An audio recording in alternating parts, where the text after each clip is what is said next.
அண்ணா இன்னைக்கு எனக்கு 2 சாதா தோசையே போதும். சாதா தோசையா? ஏன்டி நீ நல்லதான் நிறைய சொல்லுவேன் தான் நான் வெயிட்டிங்ல வெறியா உட்காந்துட்டு இருக்கேன். சாதா தோசை சொல்ற? நான் இப்ப ஏதாவது சொல்லுவேன், நீ என்னையவே பில்லு கட்ட சொல்லுவேன். எனக்கு இதெல்லாம் தேவையா? நான் யாருன்னு உனக்கு தெரியாதுல்ல. இப்ப சாதா தோசை சாதனை எப்படி பண்றேன்னு மட்டும் பாரு. அண்ணா 2 முட்டை தோசை, அதுல அப்படியே பிச்சு போட்ட நாட்டுக்கோழி 1, அது கூடயே நாட்டுக்கோழி குழம்பு, மட்டன் வறுவல், மீன் குழம்பு அள்ளி போட்டு எடுத்துட்டு வாங்க.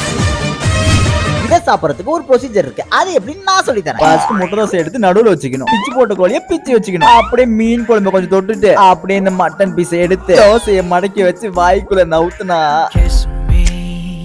டேய் இதெல்லாம் அநியாயம்டா, சொல்லி கொடுத்தவளுக்கு சொல்லி கொடுக்காத, எனக்கு 2 சொல்லு. ஒரு கேம் விளையாடுவோமா? அதுல நீ ஜெயிச்சிட்டா நான் பில் கட்டுறேன், நான் ஜெயிச்சிட்டா நீ பில் கட்டணும். இதெல்லாம் ஒரு மேட்டர் கேளுடா. ஒரு மனுஷனுக்கு எத்தனை விரல் இருக்கும்? அடக்கி இருக்கு புடிச்ச பையனே, 10 விரல் தான்டா. 10, 9, 8, 7, 6, 6 + 5 11. ஐயோ எனக்கு 11 விரல். இந்த குழப்பத்துல பில் கட்டிட்டு வெளியே வா, நான் வெளியே வெயிட் பண்றேன். அப்ப நான் அதிசய பிறவியா?